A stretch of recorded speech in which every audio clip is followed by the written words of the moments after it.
Hi, I'm Ken Blanchard. As we all know, these are challenging times. There's some fear and there's some concerns around the economy, around the war, around health costs, about all kinds of things.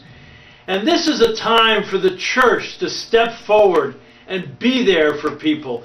That's why I'm really excited about this new book that Phil Hodges and I have called The Most Loving Place in Town, a modern-day parable for the church.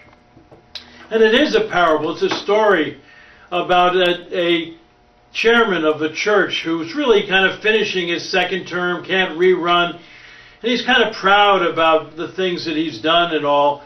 And yet he goes into his office, hoping that, someday he's going to get a job well done, my good and faithful. And there's a handwritten note in the pile of mail his secretary sorted for him, and he goes for that first. In the beginning of the note it says, "Tim, you've done a really great job. I've been observing you," and all. He's going, wow, here it is right away. I was just hoping for it. And then the second part hits him. He said, "But I want to share essentially a concern I have. I think you all have lost your first love of God and love of each other." And it goes on to say, all is not lost, Tim. You can turn it around and all. But his initial reaction is, oh, this must be a typical person complaining and all that. So he actually throws the letter in a wastebasket. And a couple of minutes later, while he's still sorting mail, he gets a phone call from a young gal in the church who said, I was calling you, Tim, because, I've decided to leave the church, but you were so kind for me. In fact, you prayed for me in front of the church one time. I thought I owed it to you to tell you why I'm leaving. And he says, well, why are you? He says, well, this isn't the most loving place in town. And all of a sudden, he gets his 1-2 hit and goes back after the phone call, picks up the letter and all.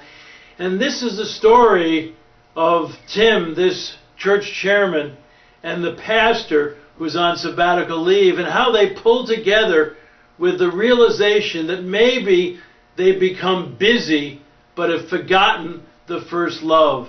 And this book has wonderful strategies and suggestions and all for churches to take a look at what you're doing, and if you're doing well, to help you even better. If you're maybe off the mark, to get you back in shape. And so we're excited about this book, and we hope that you'll get this book and give it to your pastor, give it to your church leaders, and have them share it and talk about it in terms of how this can make your church the most loving place in town, because God knows right now we need each other.